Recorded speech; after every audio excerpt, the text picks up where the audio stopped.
छत्तीसगढ़ सरकार के कैबिनेट विस्तार को लेकर बड़ी खबर आ रही थी, लेकिन अभी भी संशय बना हुआ है। जहां मंगलवार को आज के दिन नवनिर्वाचित 7 विधायकों को मंत्री पद की शपथ लेनी थी, लेकिन अभी तक इस पे क्वेश्चन मार्क लगा हुआ है। सत्ता की बागडोर संभालने के बाद बीजेपी मंगलवार को अपने कैबिनेट का विस्तार करने जा रही थी। प्रशासन ने राजधानी रायपुर के इंडोर स्टेडियम में शपथ ग्रहण की पूरी तैयारी कर दी, लेकिन अब शपथ ग्रहण होगा कि नहीं होगा, ये बड़ा प्रश्न है। हमारे साथ इसी टॉपिक पे और इसी विषय पर हमारे संवाददाता मुकेश वर्मा रायपुर से जुड़ चुके हैं। मुकेश, ये बताएंगे कि जिस प्रकार लगातार चर्चा में था कि आज मंगलवार को 7 जो विधायक है मंत्री पद की शपथ लेंगे, ऐसा क्या हो गया कि जो ये शपथ ग्रहण टल गया? देखिए, मैं आपको सतीश जी ये बता दूं कि कल मुख्यमंत्री जी दिल्ली से लौटे थे। सुबह हवाई अड्डे पर उन्होंने पत्रकारों से चर्चा करते हुए कहा था कि मंत्रिमंडल का विस्तार जल्दी होगा, और तो उसी तारतम्य में अधिकारियों ने शायद तैयारियां शुरू कर दी इंडोर स्टेडियम में, सरदार बलबीर सिंह स्टेडियम में।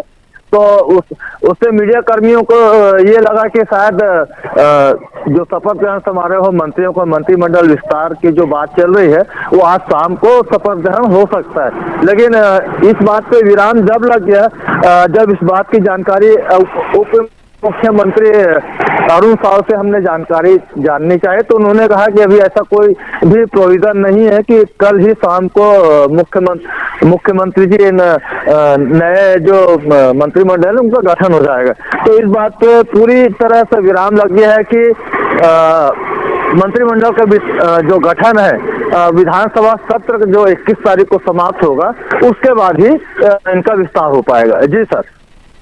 जिस प्रकार तैयारियां हुई है, बताया गया था, स्टेडियम को सजाया गया था, तो उसे देखने से तो लग रहा था कि आज मंगलवार को ही शपथ ग्रहण होगा और 7 मंत्री शपथ लेंगे।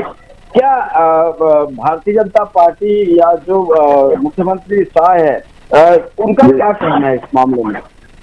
देखिए, मुख्यमंत्री विष्णुदेव साय जी का यही कहना है। उन्होंने मतलब टेलीफोन पर चर्चा करते हुए कहा था कि मंगलवार को शपथ ग्रहण को लेकर जो हल्ला चल रहा है वो भी फिलहाल शपथ ग्रहण समारोह जो है मंत्रिमंडल का विस्तार है अभी नहीं होगा।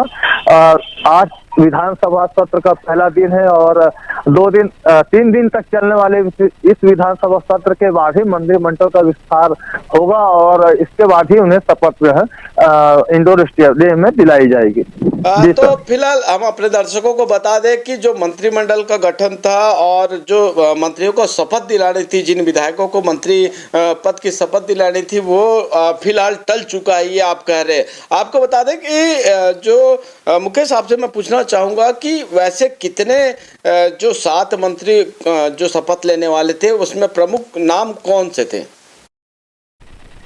देखिए, उसमें प्रमुख जो महामंत्री जो थे विजय शर्मा जी थे और ओपी चौधरी जी थे।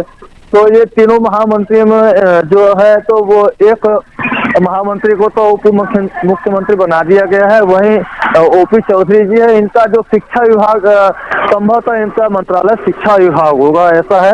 और पुराने चेहरों को भी तवज्जो दी जा रही है, जिसमें बृजमोहन अग्रवाल जी प्रमुखता से प्रमुख है।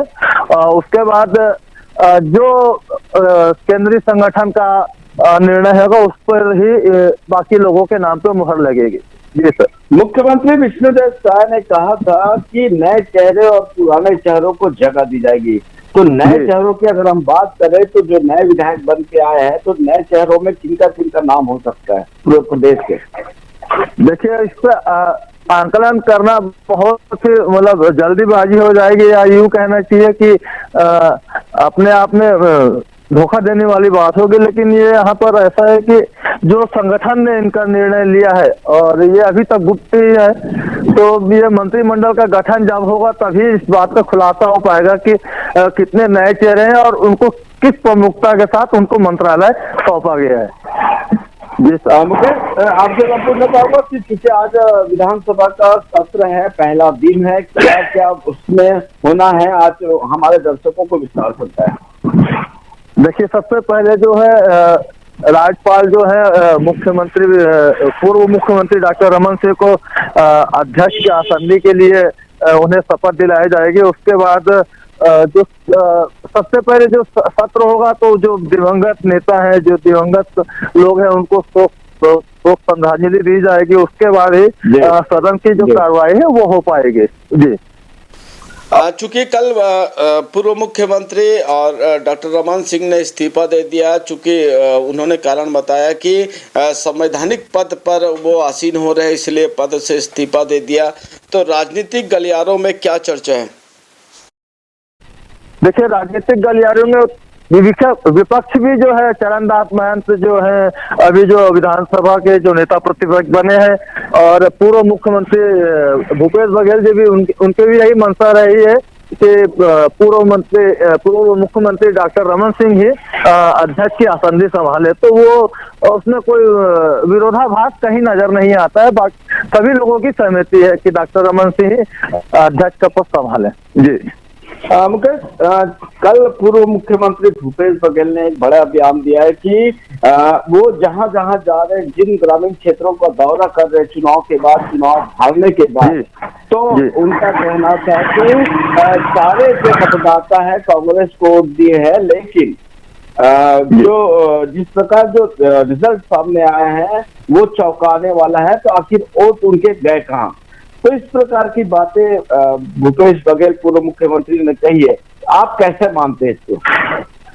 देखिए, इस पे कुछ भी कहना हम लोगों का गलत हो जाएगा। कहीं कोई प्रतिक्रिया अगर आती है तो उस पर अगर चर्चा की जाए तो बात बहुत अच्छी होती है, अन्यथा किसी को ऊपर बोलना कि हम ऐसे हैं वैसा है, तो ये गलत होगा सर। तो इस बारे स्टेडियम में जो मुकेश, मैं आपको रोकना चाहूंगा क्योंकि हम अपने दर्शकों को टीवी स्क्रीन में, हमारे टीवी स्क्रीन में दिखा रहे हैं। इंडोर स्टेडियम में सारी तैयारियां हो गई है। कितने लोगों के आने की उम्मीद? अगर 21 तारीख को शपथ ग्रहण होता है, मंत्रिमंडल का विस्तार होता है, तो कितने लोगों की आने की वहां संभावना है, और कितने जो सुरक्षा ने क्या इंतजाम करके रखी है प्रशासन? देखिए, स्टेडियम, इंडोर स्टेडियम तो पूर्णतः सुरक्षित है ही। इसमें पुलिस प्रशासन और जो जिला बल जो है वो पूरी तरह मुस्तैद रहेगा। साथ ही बीएसएफ की जो टुकड़ियां हैं, क्योंकि संसद में जो अभी हमला हुआ है उस सारी चीजों को नजर रखते हुए सारी व्यवस्था की जाएगी। उसी तरह की व्यवस्था जो है आज विधानसभा सत्र का पहले दिन है, तो वहां पर भी बहुत चाक चौबंद जो पुलिस की व्यवस्था है वो बराबर यहाँ पर दिखाई देगी। कितने लोगों की आने की संभावना है? स्टेडियम में कितने लोगों को आमंत्रित किया जा रहा है? देखिए, आमंत्रित तो पूरे प्रदेश के लोग हैं, जो उनके कार्यकर्ता हैं भारतीय जनता पार्टी के, और जो मंत्रियों को जो चाहे, जिनको मंत्रालय मिलेगा, जिनको मंत्री पद मिलेगा, उनके चाहने वाले हैं, और साथ ही संगठन के लोग हैं और सरकारी कर्मचारी, अधिकारी। तो लगभग ये जो स्टेडियम है पूरा भरा रहने वाला है, और इसकी जो क्षमता है 20 से 22 हजार जो बैठने की क्षमता है, वो लगभग स्टेडियम पूरा भरा रहेगा, खचाखच। और पुलिस की व्यवस्था बहुत चाक चौबंद है। अभी से बैरिकेड वगैरह लगने प्रारंभ हो गए हैं बाहर के। धन्यवाद मुकेश जी, आप बने रहे विधानसभा सत्र की कार्रवाई पर, और हम आपसे दोबारा जुड़ेंगे।